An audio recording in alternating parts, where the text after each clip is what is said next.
Yo guys, it's Slyroh. You already know that today I'm bringing you guys the battle for Week 5 of the Pokemon Premier League, Division 2, Season 4. I think that's alright. Either way, if you guys missed it, I did upload a video announcing that I was taking over for the Livwurmple FC, and so here I am. I am now the coach of the Livwurmple FC in Division 2, and so, you know, all that stuff. So let's go ahead and just get on to the battle. Don't mind any sort of background noise if you hear like a fan, anything like that. I'd rather not die of heat and stuff. So, and like I said, these videos aren't going to be super high quality until after I move and all that good stuff. So either way, let's just talk about the battle. Our first opponent that we are going to be taking on is Carson, also known as Toxic Gaming, and his Chicago Bewears. So also, just to kind of show you, I will show you what team we have that we're working with. My full roster, his full roster. I also do want to let you know that we are starting in 11th place. Richie, the coach before me, went 1-3 and has like a -9. I don't know, whatever's on your screen there. That differential, 11th place out of 12. So we got to work hard out for us if we want to get promoted back into Division 1. So either way, let's just worry about trying to win as many games as we can. And I am going to give a quick overview of my team because I do not have team analysis videos for the rest of this PPL season. So my team that I did bring was Tornado's T with a Focus Sash, Hurricane, Heatwave, U-Turn, Grass Knot. Grass Knot for mons that didn't show up, such as Milotic, Dugtrio. It's Max Speed Timid, just to make sure that it outsped the Dugtrio and could hurt it with a Grass Knot. Donphan is physically defensive. It is my Scizor switch-in, except for Scizor didn't show up. It has Fire Fang, Earthquake, Stealth Rock, and Knockoff. I had Rapid Spin, but then I took it off because his only rocker was Dugtrio, and so I was just like, he's probably not going to bring Dugtrio because it has a terrible matchup against me, which I was right. So at this point, I'm feeling okay about not having Rapid Spin. I have a Choice Scarf from Mismagius with Mystical Fire, Energy Ball, Shadow Ball, Power Gem, with enough speed to outspeed a Charizard X at +1. I have an Assault Vest Tapu Bulu with enough speed to outspeed a defensive Milotic. The rest is in HP. It has Wood Hammer and Horn Leech, as well as Stone Edge and Hidden Power Fire. I have Manaphy, which has enough speed. It might be Max Speed Timid. I don't remember entirely. It might be Max Speed Timid. It has a Z move, Water Z with Scald and Energy Ball. More as a Milotic switch in, it also has Heal Bell and Tail Glow. So, and then a physically defensive Rotom as my main Charizard answer. It has Volt Switch, Overheat, Pain Split, and Foul Play. I did have Thunder Wave, but then I switched it for Foul Play because Foul Play does damage. As you can see, what he did not bring actually surprised me more than what he did bring. He did not bring Scizor, so I was a little surprised by that, but it does make sense. He did not bring Milotic, which also kind of surprised me a bit, but I do kind of understand why. He didn't bring Dugtrio, just like I thought. He didn't bring Braviary, which I wasn't sure about, and he did not bring Stuffle, because, I mean, whatever. So the 6 that he did bring, I was really hoping not to see Garbodor, as well as Sneasel. Sneasel I understand, but I do have some good switch-ins to it, so I wasn't sure if it was going to come. But that's the teams, and we're going to go ahead and get into the battle. I was scared of... What was I scared of? A Decidueye lead, I think. Decidueye or Garbodor. I just wanted to do damage to it. But as you can see, because when you see these little preview things, the first Pokemon on the list for each person, that's what they led with. So I led with Torntea, and Carson led with Jolteon, and you will always know what the person led with if you just look at the first Pokemon when you see people doing these post-comp videos. So that was the one thing that I was hoping not to see, was a Jolteon lead. I do have Focus Sash on my Torntea, but I kind of wanted to save it for if I needed it against the Charizard, that if it had gotten out of control with the Dragon Dance set, which is the set I was expecting him to bring against me. But he actually does start out with Jolteon, and so that's really, really annoying. I thought about going for U-Turn, and it might have been a really good thing for me to do, but I figured that this was a pretty safe switch into my Tapu Bulu. It is Assault Vest, and unless he is like Hidden Power Poison, he's not going to be able to take me out or do much damage to me. So that's Hidden Power. I do calculate that should be Hidden Power Ice, and he is not Specs. I don't exactly know what item he was, but he was Max Special Attack Timid, I believe. Actually, I do find out what item he was, but we'll get to that later. He's actually going to switch out into the Decidueye, and I go for the Horn Leech because it's a pretty safe play. And right here, it was actually a roll for me to kill with a Woodhammer, but I didn't want to risk him being faster, and I also didn't want to risk not killing, because I do believe it was a roll, especially after the grassy terrain leftover stuff. And so I switch out. Even though I don't really have great switch-ins to Decidueye, I decided that Torrentee was probably my best bet. So I go into the Torrentee as he goes for the Spirit Shackle, kind of what I was expecting him to go for, but I just figure I am going to go for a Hurricane and hope to take him out, even though that does do a lot, but it's fine. We should be able to kill, and as long as he isn't Scarfed, he shouldn't outspeed, except for he has Sucker Punch, and I kind of forgot about that, and he kills. That was a crit. I don't think it mattered. As far as I remember, it does not matter, but yeah. So Torrentee actually did literally nothing. So the thing that I thought could maybe switch in to Decidueye just didn't, and that's really, really annoying. So he withdraws as I send in the Rotom Heat. I was trying not to send in Rotom Heat, but I just really had nothing. But he sends out the Gardevoir as I go for the Volt Switch, I believe. He now has Levitate, which, I mean, isn't really going to come into play. I'll go for the Overheat. So I wanted to get damage off. My bad. And if I go for Volt Switch, I am risking Jolteon coming in, getting the Volt Absorb. And then that just kind of sucks. So I go for the Overheat. Not sure what he wants to do, but my switch into Gardevoir is Assault Vest Tapu Bulu.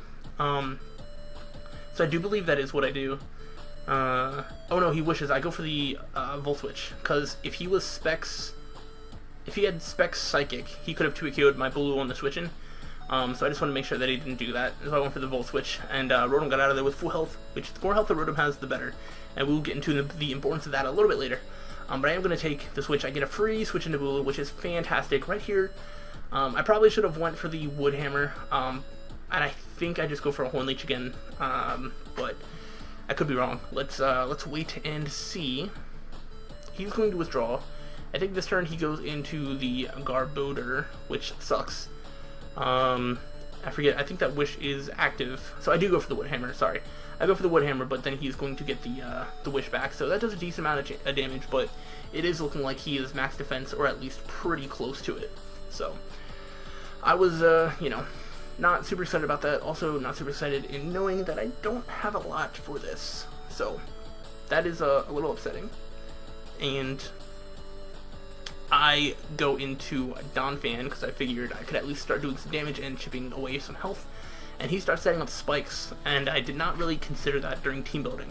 I was more concerned about rocks, but he sets up spikes, but it's okay. Rotom Heat is my most important defensive mon, and it levitates.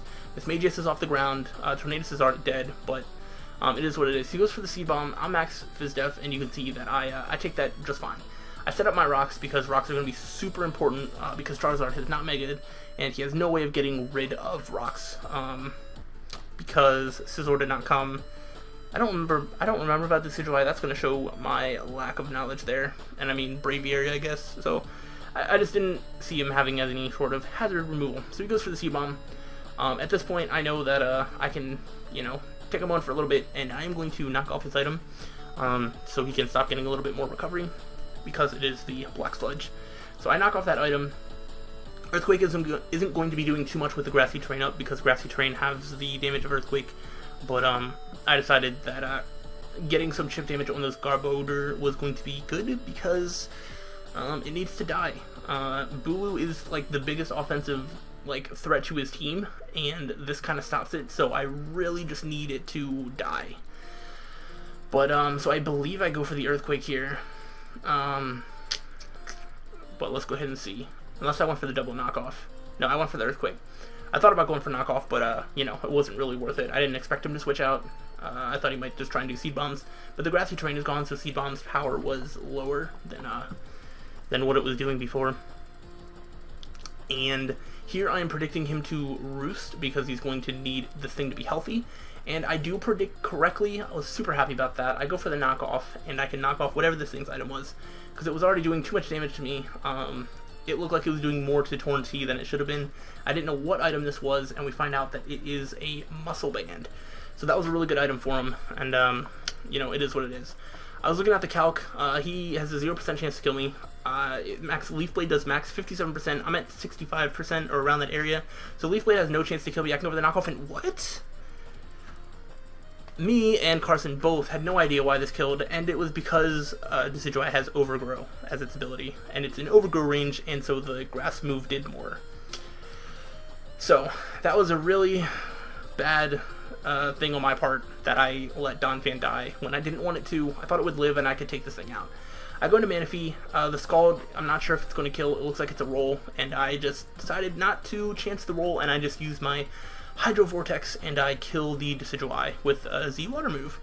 So the Z Water move does come into play, and it does give me a kill, so that's very, very exciting. Manaphy picking up a kill. Super happy about that, but also super, it doesn't matter because, spoiler alert / not spoiler alert, Manaphy isn't going to be on my team next week, but either way. He sends out the Jolteon. I have a switch into this in my Tapu Bulu, even though I think he's just going to then go right into Garbodor and it's going to suck. So I figure that it's still the best thing for me to do because I'm not going to lose that much health when it comes to this. The grassy terrain goes up, and he is going to do exactly what I said he was going to do. I decided to take the chance that maybe he would overpredict, or maybe he would try something else, but nah, he's just going to Volt Switch right into the Garbodor again, which sucks, because I need to get damage on this thing, but I'm running out of things to hit it with. I don't want to be risking Bulu here, because it can still switch into Jolteon and Gardevoir. Yeah, I think Gardevoir's still alive. Yeah, it is. Only one Pokemon is down on his side. So I want to save it, and I go into the Rotom. So this was kind of, I didn't want to let Rotom get too much damage, but you know, I had to risk it, and we go for the spikes, or he goes for the spikes. So there's 2 layers of spikes on my side now, and I just need to get some damage. I just get a little bit of damage. I want to go for an Overheat and then a Volt Switch, but I go for the Overheat and I miss. He goes for the Gunk Shot and he misses. So very productive turn there. However, he does have a little bit more health on his Garbodor, which really sucks. So that extra turn of health I really was not a fan of. But I go for the Overheat now, and I do a good chunk of damage, and he goes for the Gunk Shot, and he misses again, and that is really unfortunate. If he hit both of those Gunk Shots, that would have really come into play later in the game. But he did have no attack investment, and I had full defense investment, so I don't know how much he was going to be doing. But either way, this is now at a range that I can take it out with plenty of stuff. I can take it out with Bulu, I can take it out with Manaphy, I can take it out with Mismagius. There's a lot of things I can take it out with now. But he is going to hit this Gunk Shot, and it's going to hurt Manaphy a decent amount. That's actually a big chunk of damage. But Scald is looking like it could kill. I thought about going for the Tail Glow here, but I didn't want to get cheeky. I figured he was just going to let this thing die now because it doesn't switch into Bulu, and that was, I think, its whole purpose for being here. So I just go for the Scald, and I do take it out, knowing full well that he's just going to bring the Jolteon after it dies. So I do get the crit. I do not think it matters. The min roll was like 36%, and he looked like he was at less than that, so I'm pretty sure that did not matter. He brings in the Jolteon. Yes, I could switch into Bulu, but then he just probably switches into Sneasel, and then I end up sacking Manaphy off anyway, because then Sneasel goes for knockoff as I switch into Manaphy, and then he just kills me. So I decided to just skip those turns, save the health that I would lose on Bulu, and just sack off Manaphy right here. So now he goes right into Gardevoir, which is super fun with me, because anytime that Gardevoir comes in, that is pretty much a free switch into my Tapu Bulu, which is perfect. Because, like I said, Tapu Bulu is a big threat to his team, and he doesn't have switch-ins to it, especially now that Garbodor is dead. So I believe I was able to go for a safe Hornleech here, also because I am at almost half health. I really needed the health as much as I could, but yeah, the Grassy Terrain is now here, and I am going to go for the Hornleech as he goes for Wish. And I definitely understood what he was doing here, because after I hit the Hornleech, I was like, oh man, he's going to be able to get into his Charizard at full health, which is going to be a little bit more annoying. I can deal with it, but I still don't want to. But either way, we're going to go ahead and see that he does exactly what I said he was going to do, and exactly as I predicted. He goes into his Charizard, which is a Charizard X, and I was very scared. But, I wasn't actually that scared. I don't know why I said that. Because I go into Rotom. Rotom is my switch in, and because the Gunk Shots misses before, I'm still at full health. which is huge. So he's going to Dragon Dance, which is exactly what I thought he would do. I was really happy when I saw this, and I saw that he was Dragon Dancing. I was just like, yes, I can get more damage onto him, it's great. So basically, right here, he is at +1 speed and all that good stuff. So, and he is going to go for another Dragon Dance. That's going to put him at +2/+2, and which would be scary in most situations, but not necessarily for me because I go for the Foul Play, and it does so much damage, so much. Look at that, lots of damage. So another one is definitely going to take it out easy, and yeah, he is going to try and get off damage with Dragon Claw. He thought that it might be able to kill, but it's not. It actually does more than I thought it would. I thought it was going to do a little bit less than that. So you can see that if he hit probably both of his gunshots, he definitely would have killed there. Hitting one of them, I'm not entirely sure how much that would have done and where I would have been at that point. So we do take out the Zard, and actually if the Zard got a crit or something and killed Rotom, looking back on it now, I think I would have just straight up lost, because I don't know what I would have done after that, because all my backup answers to Zard were dead at this point. Focus Sash Torn was dead, and Donphan was dead, so I go ahead and stack off Rotom. I was at about 30%. The min roll for Jolly Sneasel was 30%, which is what he ended up being. So Rotom wasn't going to have any more use this game, especially because now Manaphy is dead and Rotom is dead, so I actually don't have any more Sneasel switch-ins, which really sucks. But we have to be really smart about this, and we need to really think about this. I'm going to talk about this turn in more detail later, but basically this is a 50-50 here. If I go for the Power Gem and he stays in, I win. If I go for the Power Gem and he switches out, I probably lose. If I go for the Shadow Ball and he stays in, I lose. If I go for the Shadow Ball and he switches out, I win. So, I will try and go into more detail with that to see if that makes a little bit more sense then, but he does switch out. I just guessed at that point. I was just like, I'm going to go with my gut feeling. My gut feeling is a Shadow Ball. We find out that he is Scarfed.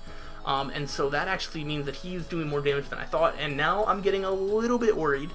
But at the same time, I'm still feeling pretty confident, but as you can see, because I went for Shadow Ball, it took out Jolteon. If I went for Power Gem, as he went into Jolteon, 2 Power Gems would not have killed the Jolteon, and he would have been able to kill me, especially seeing that he's Scarfed. That would have been game right there.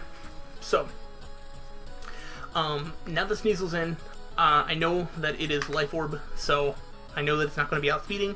And I'm just going to sack off Bulu here because, yeah. because I need to get Miss Magius choiced into Power Gem to kill the Sneasel. I could have also done Mystical Fire, but, you know, I choose Power Gem. You'll see. But he goes for the knockoff. If he misses this Ice Cold Crash that I'm sure he's going for, I could actually win 2-0. So that would be really, really cool. But as you are soon going to see, he is actually going to hit the Ice Cold Crash. And Bulu is going to go down, which, you know, is unfortunate, but is what needs to happen, because now I can go right into my Miss Magius and I can clean up the game. At this point, I wasn't actually taking into account Ice Shard, but I was pretty sure that I had won this game a couple turns ago. I was just like, yes, he switched out in the Jolteon, the game's over, all that good stuff, but we actually have this last turn, because he does have Ice Shard, even though I didn't think about that, and it's going to be very scary because now I see it and I'm just like, oh crap, he does have Ice Shard, and it does not kill. If he got a crit there, that would have been game.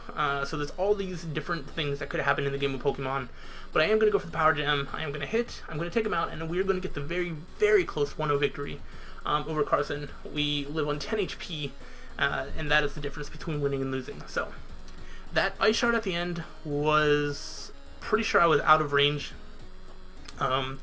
I think he said 47 was the max, something like that. I think I had like 60 health. So I was right out of range because I had 44 HP investment, and he was Jolly. So I don't think there was a chance that the Ice Shard killed at all. So that was good. But yeah, right at the end there, it really just came down to a 50-50 with when he had the Jolteon and the Sneasel, and I still had the Bulu and the Miss Magius, because with the Choice Scarf Miss Magius, I just needed to find what to scarf myself into to be able to win the game. Again, if I'd went for the Power Gem as he switched out, Jolteon would have been able to kill Miss Magius, and then he wouldn't have been able to kill Bulu. He would have had to sack it off, come in with Sneasel, and then kill me that way, so that would have been the 1-0 there. However, then, you know, if he misses an Ice Cold Crash there, then that could be, you know, a loss for him. and if he switched, or if he stayed in as I went for Shadow Ball, then a knockoff would have killed Miss Magius, and then I would not be able to, and then he'd be able to kill Bulu, so he would have actually been able to win 2-0 if he stayed in. But with the Sneasel right there, me going for Shadow Ball didn't look like the very first obvious play, but I'm really glad I went for it because it won me the game. And as we mentioned at the beginning of the video, I am in 11th place to start my little PPL run. So every game is really important, and I need to try and just keep winning. So after this victory, I should be tied with Carson on the standings now, so that's fun. And yeah, that should be basically for this battle. Any other questions about anything, you can always ask me. And I will see you guys in 2 weeks. There's actually a break week because of new coaches and PPL and stuff, and just halfway through the season, all that good stuff. So in 2 weeks, we're actually going to be taking on Chi, the amazing Chi, and his new Crustle United, and the stupidest team I've ever seen. I am not looking forward to this battle, but we're going to give it our all, and we might have a few new faces on the team because I may or may not have made a transfer. So we will go over that next time. Thank you guys for watching, and until then, guys, stay sly.